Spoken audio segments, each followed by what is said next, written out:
live around me, except for one of them who lives in Iowa right now. I'm an author. I write Native American fiction and nonfiction, and I write a series called The Meday, and it's about an Ojibwa woman who runs a very mystically powerful carnival. I also write young adult books on bullying. So if you're interested in that, you can let me know at the end of the presentation, and I'll be happy to give you my website if you ever want to take a look. You know, there were some Ojibwa that lived in Illinois, and still are, obviously, but the voyageurs would come down through the waterways and they would stop along the way at villages, and they would meet these Ojibwa women and they would marry them, and they would come down and settle in this area. And so that's how there were some Ojibwa in this area. There were a lot of native tribes in this area. There was the Sauk and the Fox, of course. We all hopefully have heard of Black Hawk. There was the Iroquois and the Chippewa, which is again the same as Ojibwa. It's just a interchangeable name there. The Ottawa, the Potawatomi lived here. The Kickapoo lived here. The Kaskaskia, the Miami, the Shawnee. I think that's pretty much encompasses most of the tribe. There were a lot of them here. There are no federally recognized tribes anymore, though, in the state of Illinois. That was quite a surprise for me living in Minnesota, because there are reservations and things up there. And so I was surprised when I came here. But I did learn shortly after moving here, which was in 2012, that there's something called the AIC, which is the American Indian Center. You know, back in the by the late 1800s, for sure, 1860s, most of the natives in Illinois were moved off their land. Some of them voluntarily, some of the tribes voluntarily moved. They signed treaties and they just moved. But a lot of them stuck it out till the end, and they joined the northern portion of the Trail of Tears, and they were moved out of the state. Not a lot of them came back. They settled in Oklahoma and in areas like that, and so they didn't come back. But like I said, in like the 1960s, I believe it was, the AIC opened in Chicago, and the American Indian Center, and it was 1953. Sorry, got my date wrong there. But they actually strive to be a primary culture and a community center for people that are Native. And there's about 65,000 Native Americans that live in the Chicagoland and surrounding areas now. It's actually home to the third largest Native American urban population. They have 140 tribes that they represent there at the center. Well, today I would like to talk a little bit about music.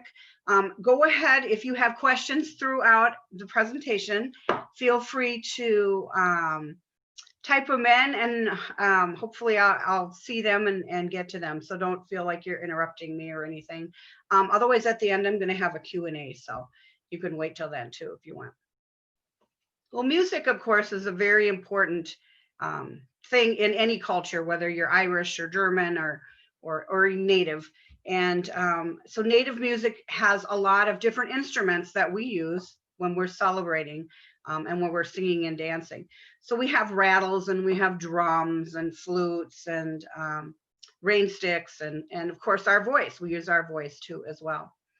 I have some things with me, so I'm going to try to hold them up so you can see them. Let's see if I can. Okay, this is my flute.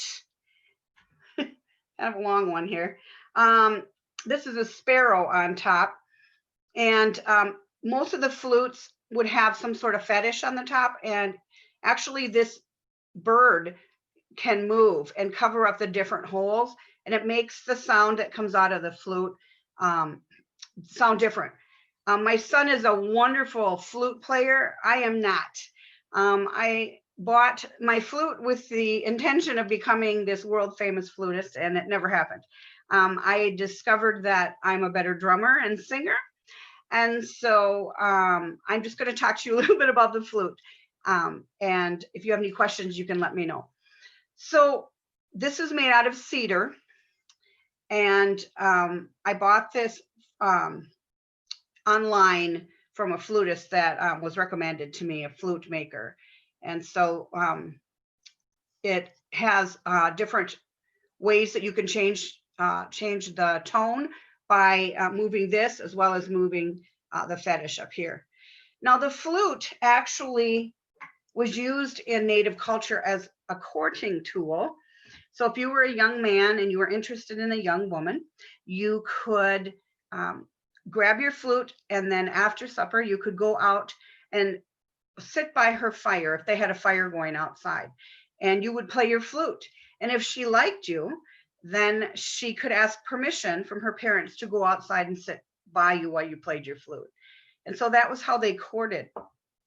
Now, if you were out there as a young man and you've been playing your flute for a while and she doesn't come out, it's you realize at that point that she's not coming and she does not like you, and so you should probably move on. And so she that her coming out is the beginning of the courtship. Eventually, of course, you would be invited inside to maybe have some food with the family, and it would go from there. So the flute was mainly used, like I said, for courting. There's a lot of beautiful flutists out there. One is Nakai Nicholas, and you'll have to Google him, or Nicholas Mackay, sorry. And also, there's a lot of different flutes with a lot of different, there's a B flat, there's an A flute, there are smaller flutes, there are double flutes. And so there's a lot of different ways that you can play the instrument. The other thing that was used are these rain sticks. And you guys have probably all heard of a rain stick before. This one's mine. I'm gonna try to back up a little bit just so you can see it. This is my rain stick. It's actually cactus wood, and it has an interesting sound. So I'm gonna bring it as close as I can to see if you can hear what it sounds like.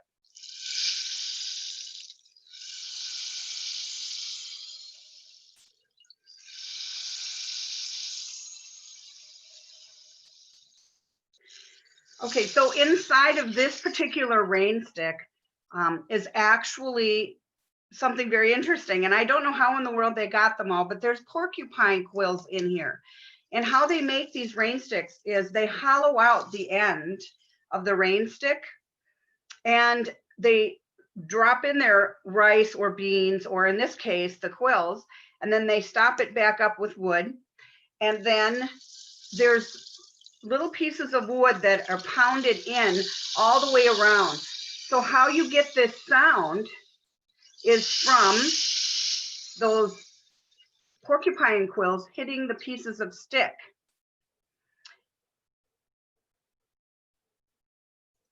Okay, so Jessica wants to know, okay, I saw part of this. Hang on, let me see here. How would they have learned about them? Okay, the Ojibwe did traditionally use rain sticks. I'm not sure when they were discovered. I do know that I think it was a natural thing. I'm not sure that traditionally, I know they used the rain sticks, but I'm not sure that they traditionally like discovered the rain stick. I think that might have been something that was passed from another tribe. You know, there's a lot of stories about how tribes are warring with each other all the time, and that wasn't the case all the time.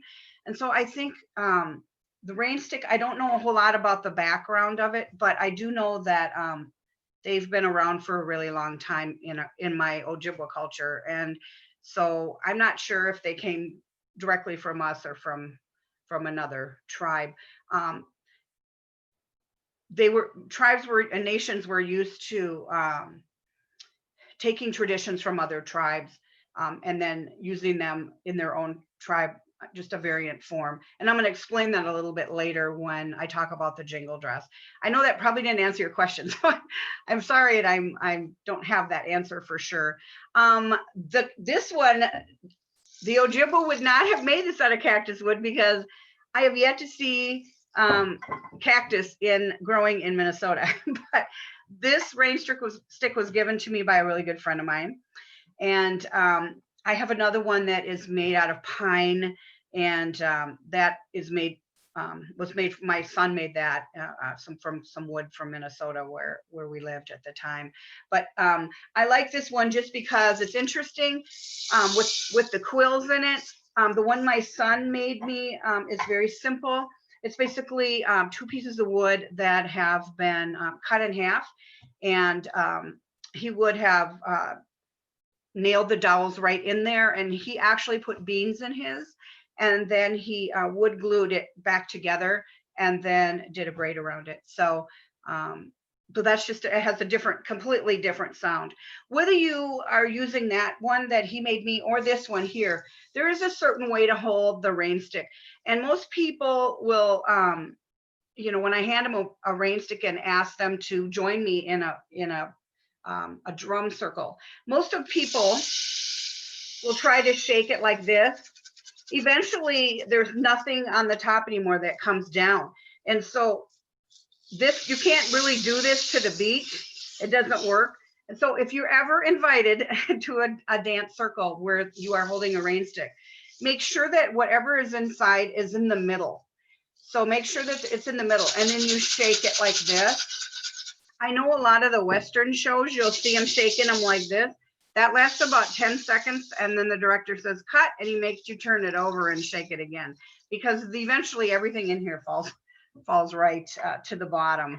So but anyway, that's the rain stick. And yes, it was used during a ceremony where if there was a drought happening, it was to sing and pray to the great creator for some rain, so that they could their crops could grow. And of course the native people were very big gardeners, and they did a lot of planting, like the Three Sisters planting the beans, corn, and squash, and so that they lived off the land, and so whatever they couldn't fish out of the water or get from their garden, I mean, they went hungry without that stuff. And so they really believed that the great creator, or God, I guess, had control over everything, and that if you sang and danced for him, that he would be more, he'd see that you were thankful for what you had, and that he would be more apt to help you. And so that's what part of the ceremonies were for. I actually, like I said earlier, I'm a singer and a drummer, and so I have several drums, but this one is my favorite. I don't know if you can see it very well. It's red. The back looks like this. This is a stone in the middle here. A friend of mine made this for me, and so I have another one that is smaller. I never decorate my drums. I guess so. There's a lot of people that will put a lot of decoration and paint on their drums, and I never do that. I don't know why. I like them plain, and so I just go ahead and leave them the way they are. The drum is considered a female instrument. It is a representative of Mother Earth, and so the heartbeat of Mother Earth is the drum's beat.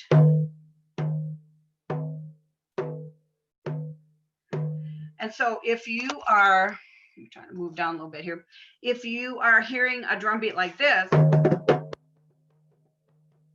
okay, that you don't want your heart to sound like that. That's where you call 911, because your heart is out. It's out of sync there. And so whenever you hear Native American music, usually the drum is very steady. It's either very soft or it's very loud. Okay. Sometimes they use toms, which are the sticks with a little puffy thing on the end that creates a different sound as well. Drum circles at powwows are traditionally a male deal. Women very rarely will sit in on the drums in a drum circle. It's always been traditionally men, which I always find interesting, since the drum is supposed to be a female instrument and it represents Mother Earth, but that is the way that it is. And so the music is the beat of your heart, and it's steady and it's strong. And like I said, if it's off, if it starts doing something weird, which is not weird for African music, but it's weird for Native music, then that would not be good for your heart if it was off. So I have, since it is Thanksgiving, I have a song that I thought I would sing for you. And it's traditionally done at our harvest celebration, which is, of course, after we harvest everything. Very similar to what's happening now, or maybe a couple weeks ago, where they were harvesting the corn and things like that. And so I'm going to sing this for you. And it's called "I Am Grateful for This Good Life." And it's a real simple song, and it just repeats itself over and over again. But that is what it's saying. It basically says, "I am grateful for this good life." Mi which windam ma ba me ma dizzy when mi which windam ma ba be ma dizzy when mi which windam ma ba me ma dizzy when. So like I said, that's a great song to sing during Thanksgiving. So if you are interested in learning that song so you can amaze and dazzle your friends at Thanksgiving, you can check out my website and send me a message through my contact page, and I will send you the music for that, or at least the words, so you will be able to learn the song. Okay, so what I thought I would do would be to ask the library if they could allow your mics on, because I'm hoping that you will join me in the next song. I thought would be kind of fun would be if I could teach you an Ojibwa lullaby. Now, I know sitting there in front of your computer singing at home is probably not something that you're looking forward to, but I thought I would teach you the lullaby. And again, if you want the words, I will be really, really happy to send them to you. Just contact me through my contact page, and I'll just go ahead and send those out. It's a very simple song. I am going to try to pull it up here, and then we're going to go ahead. I'll sing it once, and then I thought, well, you guys could join in on the second time. Okay, so just hang with me here. Okay, hopefully everyone can see that. Can you all see that?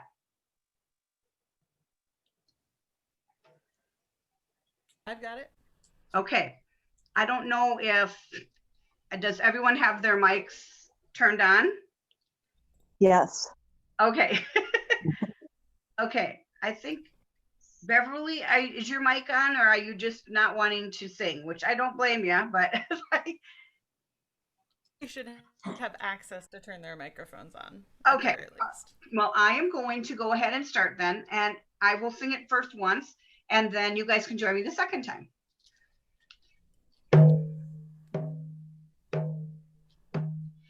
Hey, hey, watene, hey, hey, watene, hey, hey, watene, keoke na, keoke na. Okay, so we'll do it slow and see if you guys can pick this up. I'm sure you can, and then we can learn it and we'll take it on the road, okay? As soon as COVID's over, we'll have to wait for that. Okay, here we go. So I'm going to give a 4 beat, and then we'll come in on the 5th one. Hey, hey, watene, hey, hey, watene, hey, hey, watene, hey, okay now, hey, okay now. Well, that wasn't bad. Okay, so here's what it sounds like in English. Sleep, sleep, little one. Sleep, sleep, little one. Sleep, sleep, little one. Now go to sleep. Now go to sleep. Okay, how did that go? Are you ready? You ready for the road now? Yep. Okay, good. I'll make sure and call you up when we're ready to go then. Okay, so that also, if you want that lullaby, I'll be really happy to send that to you. If you have grandchildren or children, it works really well to sing them to sleep when they're little.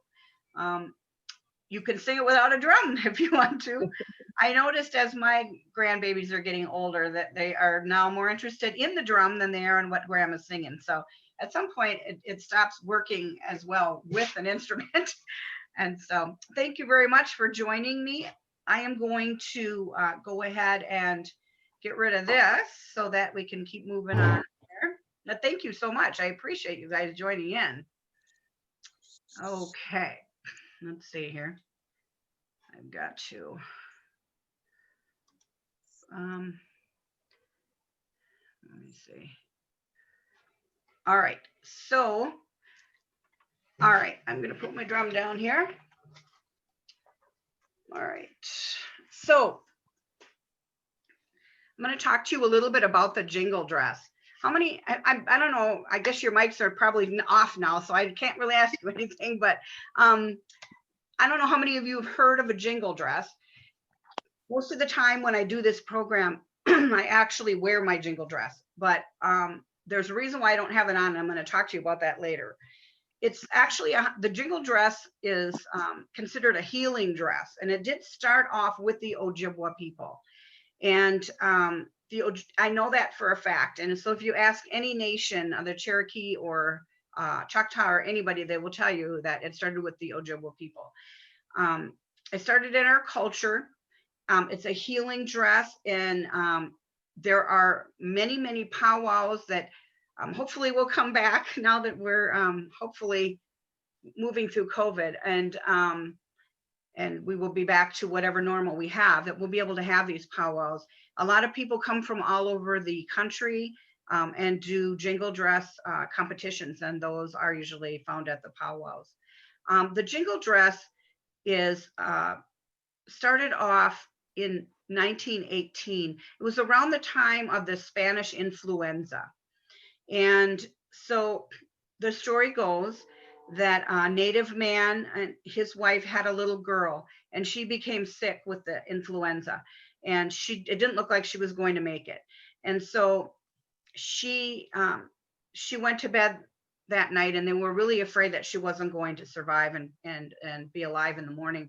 And the man, her father, went to bed and prayed to Gitche Manitou, who is the Great Spirit, that they please give him something that he could do for his daughter. He did not want to lose his daughter. So he finally fell asleep after praying for many hours, and he had a dream, or he had a vision that Gitche Manitou came to him and said, if you create this dress and put it on your daughter and have her dance in it, it will heal her. And so he woke up in the morning and he told his wife about that vision or that dream. And together they started to make the dress. It was a very specific dress. The dress had 365 jingles, what's called jingles, on them, and one stood for each day of the year. And so they finished the dress, they put it on their daughter, and they had to hold her up the first couple of times because she was so weak that she couldn't even stand on her own. And she would take a few steps, and then that would be all she could do. But eventually, after day of putting the dress on her and having her get up and dance in it, she became stronger and stronger. And eventually she was doing the dance all by herself, and no one was holding her up. And ever since then, the dress became known as the healing dress.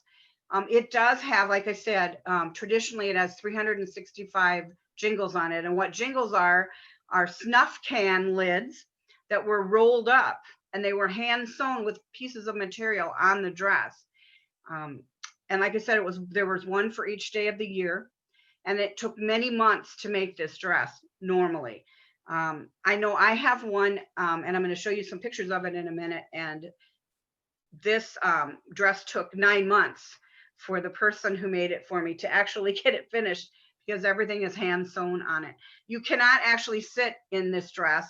Depending on where you sew the jingles, you actually end up sitting on them, which is not very comfortable. And so most people do not sit on them. If you ever go to a powwow, you will notice that most people in that particular dress are standing almost all of the time. And so I'm going to show you some pictures, which I hope will come up here. I'm trying to figure out how to get back to my, let's see.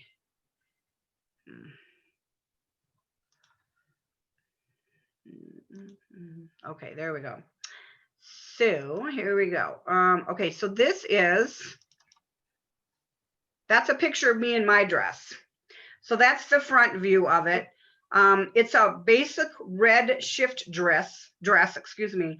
There's an apron on the top and a bottom. There's like a bib kind of apron on the top and then on the bottom. So once I take those two off, I've actually lost 20 pounds.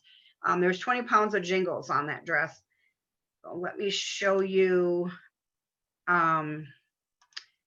couple of them. So this is what it looks like close up.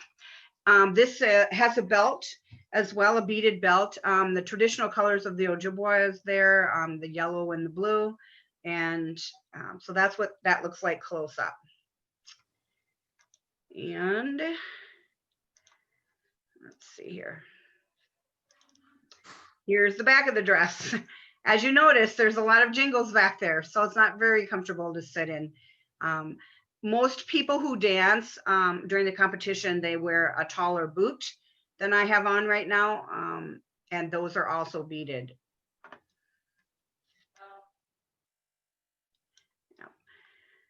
Okay. So I thought I could, hopefully I'm going to try this and see if this works. I did manage to find a powwow jingle dress dancing. And so I'm going to try to see if I can play that for you. So you have some idea of what it looks like.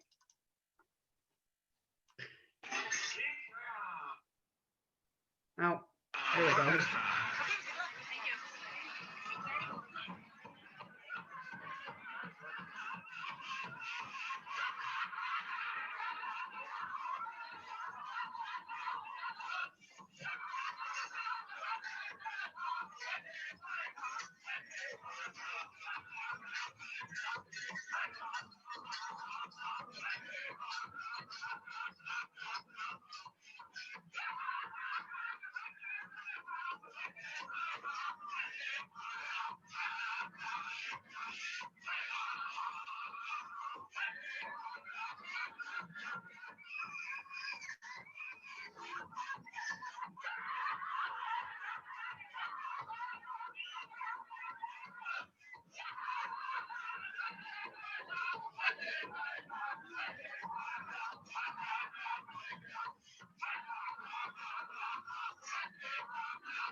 Okay.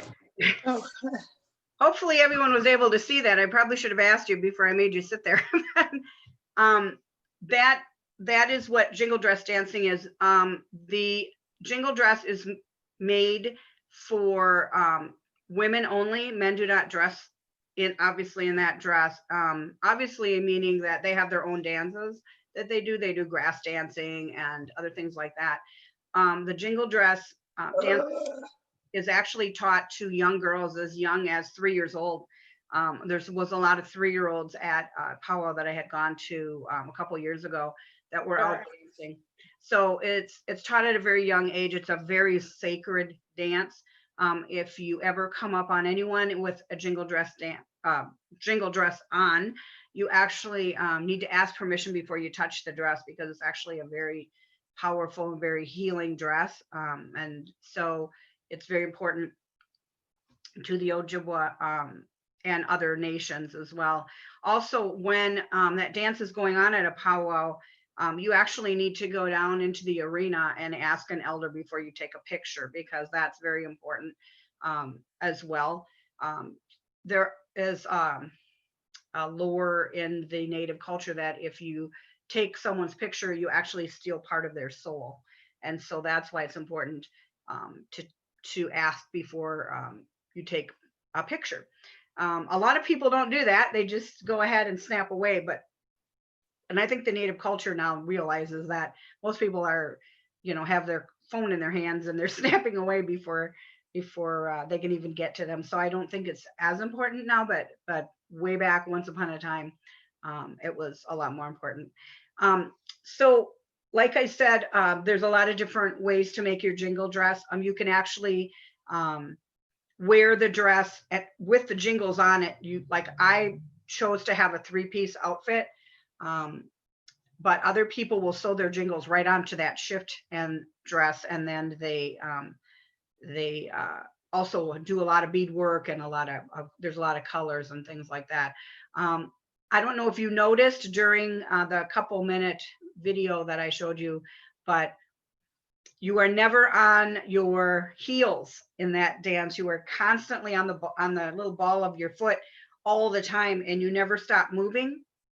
Traditionally in that dance, you can move forward, you can move to the left, you can move to the right, you can spin around, but generally, traditionally, you don't ever go backwards. You always move forward in that dance. And so, like I said, it's a healing dress. Excuse me. What the dancer is doing when they're dancing is they're thinking about maybe a person that is hurting, or maybe they're dancing for the world around them. There's a lot of unrest going on in the world right now, and COVID is going on in the world right now. And so a lot of the jingle dress dancers now are coming out. I noticed there's a lot of YouTube videos and a lot of things out there now where the jingle dress dancers are coming out to try to heal what is going on in the world as far as health and wellness and that sort of thing. So are there any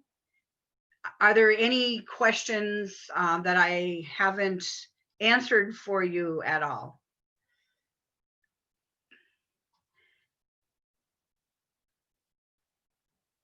There's a couple here about, do we still need screen sharing on? Probably not, because I'm done sharing. You can mute your microphone if you'd like. Yep, okay, it's from the library. Are there any questions at all about the Native culture or about Native music, about the jingle dress, or maybe anything that I haven't covered at all? Joel, I really like your picture. It looks like a very serious gorilla.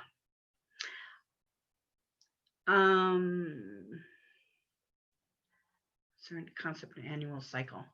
I'm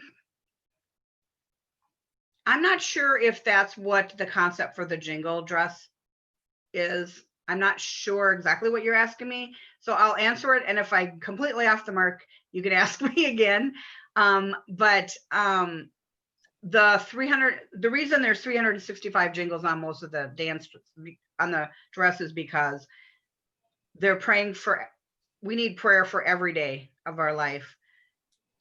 There are always people that are worse off than us. There's always people that are sicker than us. There's always things going on in the world that we don't know about. And so every single day of the year needs prayer. And just like every single person in the world needs prayer. And so that's what the 365 number was, is just to make sure that we realize that, every single day of our life, we are not alone, and that somebody is praying for us. And so that's what the Jingle Dress Dancers are doing, is praying for all of us. I guess I was trying to ask if there is like an Ojibwe calendar. Oh, there's a calendar. You know what? I have not heard of an Ojibwe calendar. We move from season to season. Traditionally, it was either spring, winter, summer, or fall. So we went from season to season, and we didn't pay attention to what day of the year it was necessarily. And so depending on what season it was is what we were doing at the time and what needed to be done within the village or within the tribe or the nation. But I've never seen an actual Ojibwe calendar before. Thank you. Yep.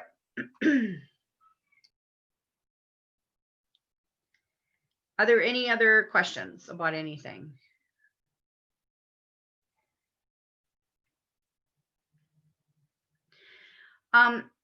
Just a little bit about the culture of the Indians or the Native Americans in Illinois. And just as a side note, you know, if you were born in the US, you are a Native American. So that is why there's some natives that consider that not the proper way to address a Native American. That's where the name American Indian came from. And so that's the difference between the two. It depends on who you ask, whether or not how they want to be, you know, what they want to be called. And I don't care either way, but some friends of mine would rather be called American Indians. But one tribe I forgot to mention, which is kind of funny because it is the reason that we are called Illinois, is the Illini that were here. And they were here along the western side of the state. And they were a large tribe. And so in the winter time, the tribes would divide up into smaller groups, and they would move inward a little bit, farther away from the water.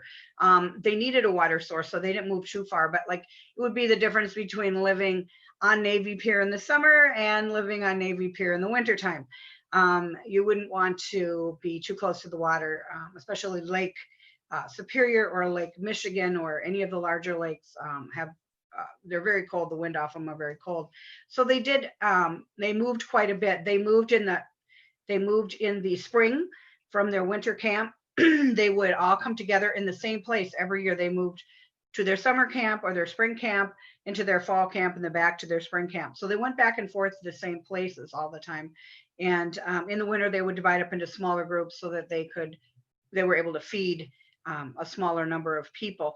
But their gardens in the summertime, if you could have seen them, they were quite different than what we are used to. We are used to nice, long, even rows of corn and things like that. And it's beautiful the way we have them planted now. Back then, you would have seen a lot of mounds. Like I said, they did the Three Sister planting. And so it was just planted a little differently. The corn was planted first. The beans were planted under that so they could climb up the stalk. And then the squash was planted on the ground to cover up all the weeds and things that were going down there. And so you would have seen mounds, a lot of mounds when they did their planting. But they were very nomadic people in the sense that they did move, but they didn't go very far as a whole group. They did send people out who would trade and meet with other tribes that were friendly to each other. And there's a lot of things, as a matter of fact, that are woodland Indian items, which is what we have up here as woodland Indians, and that were found down in Florida. And I'm not saying we traveled down there, but there's a lot of stuff that we just find in different regions of the United States because of that, because they were kind of nomadic. So, excuse me.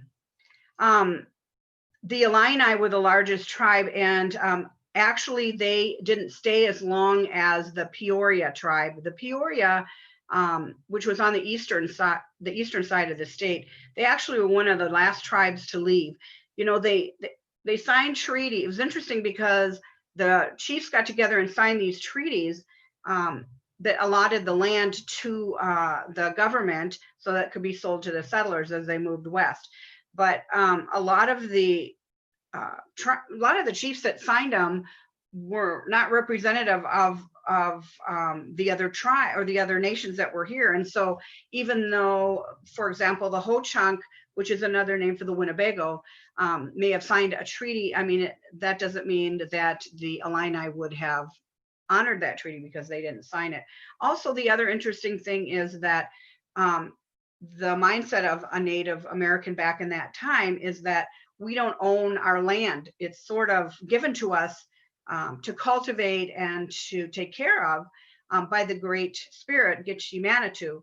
And so they kind of thought it was funny that they were signing away land that really they didn't own. And I think there was some mindset there that, well, you know, we'll sign this and we'll get all this stuff, but you can't really have the land because it's not really ours to give you.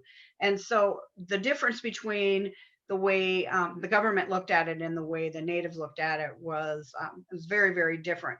Black Hawk, who most of you have hopefully heard of, he actually was one of the holdouts as far as moving completely off the land. He didn't understand that a treaty had been signed. He wasn't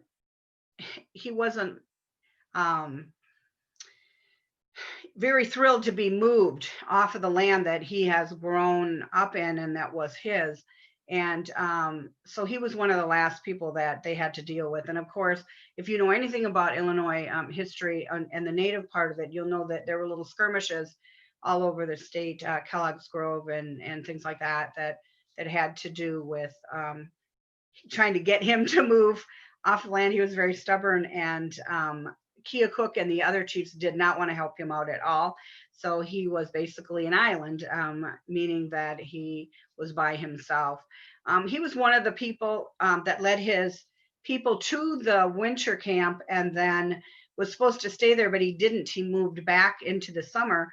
His people were starving from where the government had tried to move him to. And so they came back to their spring camp, hoping they could find some food that was planted there before that he could feed his village or his people. And that's, of course, when he got into trouble because he wasn't supposed to come back. So are there any questions about how the tribes lived while they were here, or anything about music that maybe you might be interested in knowing more about? I do have some questions over in the Q&A. Okay. Jessica asked if there are powwows available to watch in Illinois. There were, there were a couple of powwows. Some people actually held their powwows, but it wasn't in Illinois, but they did hold them. I was surprised. Illinois has a very small amount of powwows. The AIC, again, the American Indian Center, does a lot of powwows throughout the year. They have not done them recently, or even this year, I don't think, because of the COVID crisis. But yeah, they're held periodically. Rock Island is where some of the powwows, there's a large Indian presence, Native American presence there, American Indian presence in that area as well. And they do some powwows down there. But it's interesting because when I lived in Minnesota, or even I lived briefly in Wisconsin as well, there were powwows all over the place all summer long, and you could just go. But down in this area, there just isn't that many. Wisconsin has a great guide, Native American guide. It's a nice brochure for tourism that lists all the powwows in Wisconsin. I'm not sure that we'd have enough powwows in Illinois to have a guide, but I would like to see more of them here. I think that would be interesting. I had thought of gathering some of my friends and doing an encampment here during the summer because I thought in Freeport, because I thought it would be a very interesting cultural, a way to share our culture with other people. And there was a definite Native presence here in Freeport, Illinois, there was a village here. So, are there any more questions? Yeah, I've got another one. What traditional Ojibwa practices and foods do you maintain today? That I personally maintain? A lot, actually. My son, Michael, I have 4 children. My son, Michael, is the male version of me, and I can say that because he's not here. He looks just like me, except he has a bigger mustache. He has really long hair. Him and I are very into keeping our culture alive.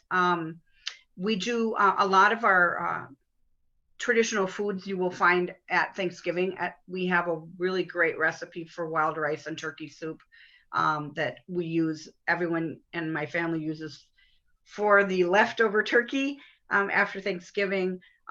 We do naming ceremonies. I have 5 grandchildren, and I will have 6 very shortly in January. They have all the grandchildren have gone through naming ceremonies, and they've been given their native name. And so we have gathered for that as a family. We've had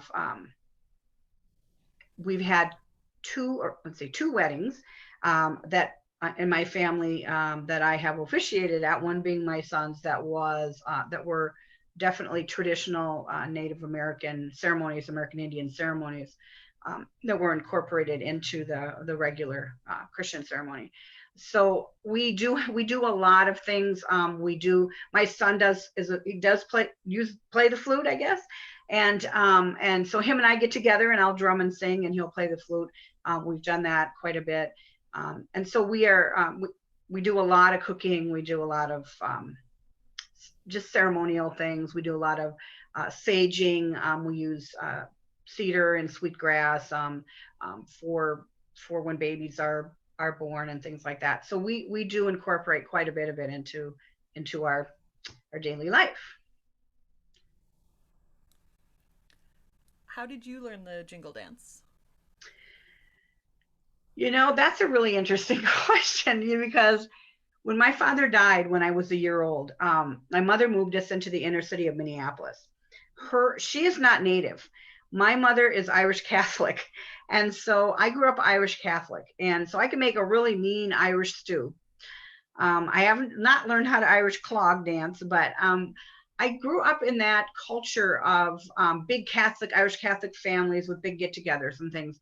It wasn't until I became older and started having my own children that I became interested in my Native side of my family. I knew it was there, but I guess I didn't pay much attention.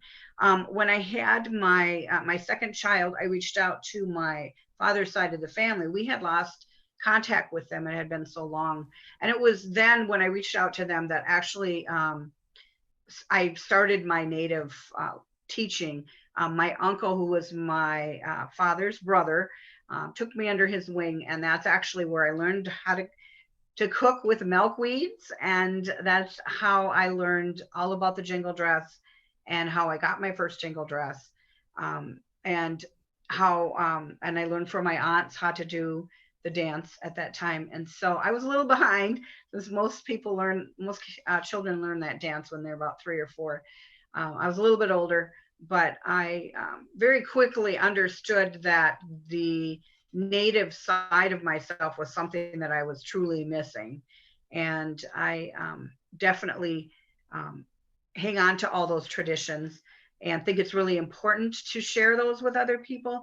Otherwise, I think the culture will die without being able to share what we're all about. And that's why I go out and I do these programs. I guess I'm not going very far anymore, but I was traveling quite a bit doing these programs, and now I'm doing them on Zoom. But I do feel that it's important to share that culture with everyone. So that's why I do them. Had a question about growing up on the reservation, but it sounds like you moved away when you were very young. Yep. What was the question, though? Just if you could talk a bit about it. My uncle talks a little bit about growing up on the reservation. It's interesting because for me, just not having grown up there or not remembering, being there. I was too young. The things that I struggled with in school, which is growing up in the 60s, you know, with the color of my skin and the braids that I used to love to put in my hair, and the moccasins my mom bought me, and things like that, always made me stand out. And I kind of wish I had gone to the res school, because it seems like, according to my uncle, that, you know, it was an accepted way of life. And so and on one hand, it's probably good I didn't immerse myself into that culture when I was younger, being in a different place and growing up in a different time and place. It was where I grew up in the inner city, it was very racially biased, and anybody of color was persecuted. And so it was a very difficult childhood. I had a very difficult childhood with bullying and things like that. I think the reservation gets, as a whole, gets a bad rap because of the drugs and alcohol abuse, and how poor some of the reservations are. But I do think you find that almost everywhere, to some degree. And so I do see now, as I go back to the reservations, and back to my White Earth reservation, that things are getting better there finally. But yeah, I think it would have been interesting to grow up on the reservation. I always wondered what it would be like to do that. Could you please tell us about your necklace? Oh, yeah. Let's see if I can get it a bit closer. I don't know if you can see it. I'm trying to figure out how to do this. This is a turtle. I don't know if you can tell. It looks like a beetle, I guess, from here, but it's actually hand beaded. And this is purple and white in here. And I don't know if you can tell that it's purple and white, but it's actually a turtle, which is very, very important. And it's wampum. The Eastern Woodland Indians used wampum for their money. We use something called a Migas shell around here. It's a little tiny conch shell, and you can find them on the shores of the Mississippi, and they used them for money here. But the Eastern Woodland Indians used the wampum, and so I had a friend of mine that made that for me, and I love wearing it. It's very important to me. The turtle is very important to my culture. There is a story of creation, actually. Our story of creation in the Ojibwa culture starts with the fact that the turtle itself holds the world up on its back. And there's a whole creation story there that explains that. But you'll find a lot of turtle things. Turtles will be on bags and moccasins and everything, because it's a very sacred being in our culture.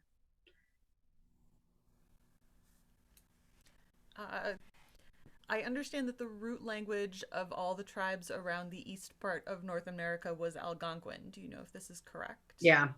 And here too, Algonquin is it's an umbrella in which all of the tribes in this area actually were able to somewhat communicate with each other. And so, yeah, it's an umbrella for all the different languages around. So all right, I've got one last question. What does an Ojibwa wedding look like? Okay, well, I can tell you what my son's wedding looked like, because we did it very traditionally. They were engaged for a year, and during that year they went out and gathered rocks and stones, quite large, not gigantic boulders, but quite large. And what they did with them is, before the wedding, they set them up in a circle. And it was a large circle, and it was full of rocks from all the places that they had ever been in that year, and all the places that were important to them. And during the wedding, they would step into the circle, and that is where they were married. And that circle was meant to remind them of their past, all the things that they've shared separately and together, and how the circle has no beginning and no end, and that their love would have no beginning and no end. And so they were married inside of that rock circle. They were also There was some Ojibwe music that was played during the ceremony and some Ojibwe singing that was played during the ceremony. The Ojibwe wedding ceremonies have sponsors, which basically is the best man and the maid of honor. And the sponsors are there. And in the Ojibwe culture, they're usually married people that are married to each other, that are the bride or the maid of honor and the best man. They're usually a married couple, because that couple then is responsible for helping that new couple that are getting married through the first year of life. The first year of life can be really rough for the newly married couple. The man actually takes everything and moves in with the woman and her family, and he has to live within those walls of her family for a year before they can move out and get their own place, basically. And so they're there to help them through it and help them work things out constructively. And so they have very specific roles as well. We did a blanket ceremony where they had a beautiful native blanket, woven blanket, that all the parents came together and wrapped around them. And they said their vows within that blanket, because all the words that are said within the blanket are woven into the blanket then. And then after the ceremony, that blanket is folded up and put at the bottom of their bed to remind them of their vows and everything that was said at the ceremony. We had native flute music at the ceremony, and that was a big part of it as well. So it was, we burned cedar and sweetgrass. We also burned sage. We cleansed the people around, and also smudged or cleansed the area and the happy couple as well. And so it was an interesting culmination of, we had the regular, do you take this woman to be your, we did that as well. But it was mostly a traditional ceremony. Traditionally, they're very short ceremonies. Nobody buys a white, beautiful $3,000 dress or anything like that. The parents usually come with a basket of things that they have, which ends up being special presents for the bride and groom. There's usually bread in there and some other things that mean have significance as far as being, here's bread so you don't go hungry kind of things. And so there's significant things put in the basket as well that the couple then takes with them.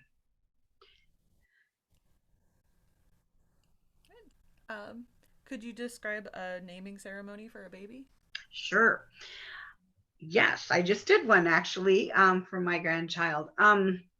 So the naming ceremony, we have a granddaughter, her name is Anaya, and her naming ceremony, we use just the sweetgrass for those ceremonies. That's burned, and the area that we were in was smudged, and we did it outside in the summertime.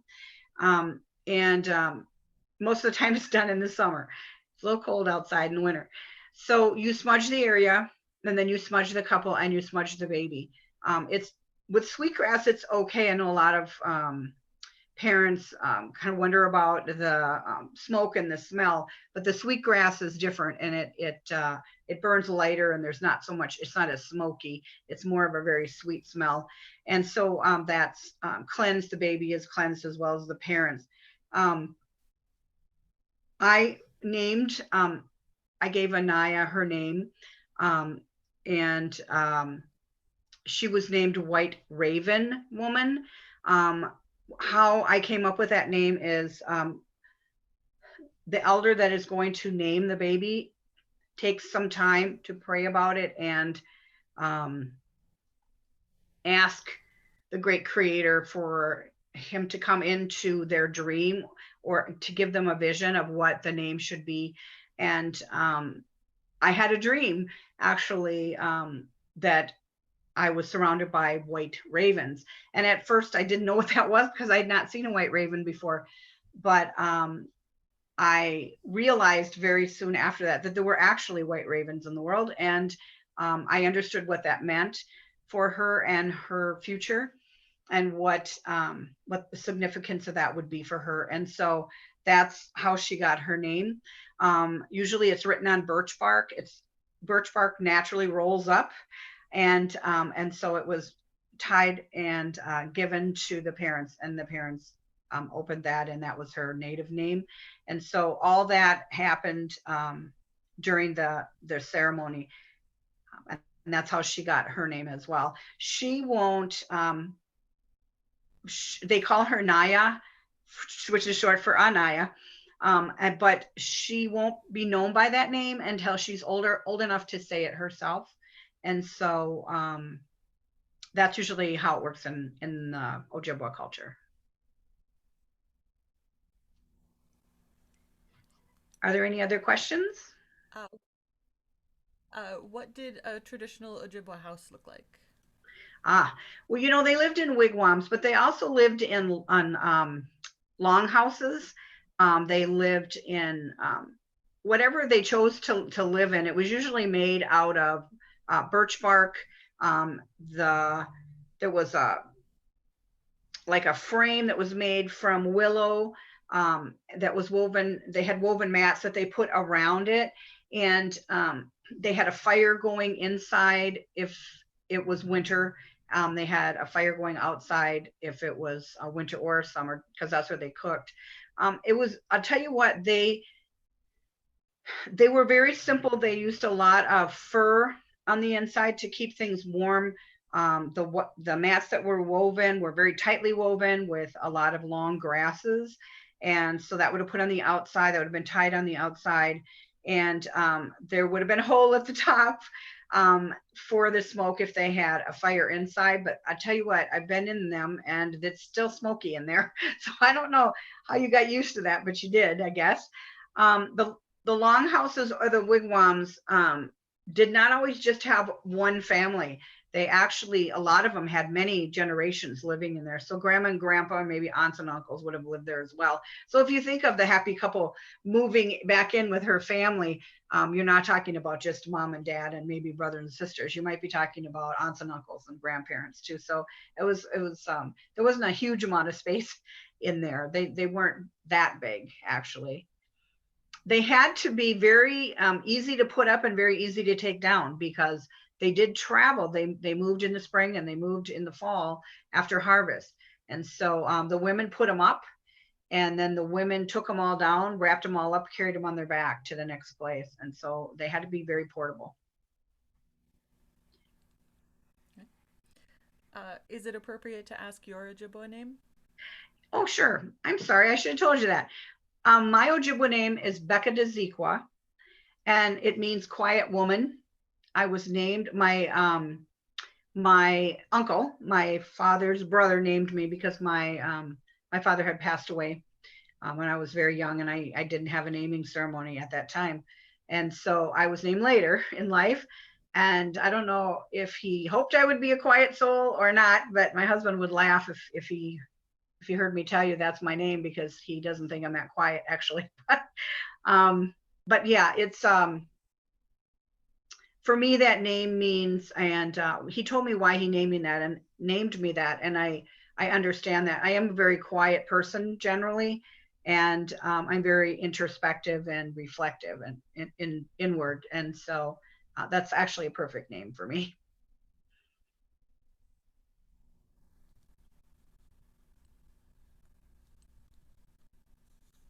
Does anyone else have any questions?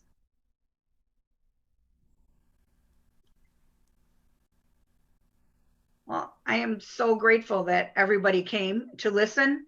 I love sharing my culture with people. A lot of Native Americans or American Indians keep all of that information really close to their chest, and I don't. I think that it needs to be shared so that people can understand our culture and our way of thinking. And I think the more people know about a different culture, the less fearful maybe they are of getting to know them. So I appreciate you guys listening to me, and I hope that you all stay very safe and very well. Thank you so much. Yeah. Well, thank you for coming, everybody.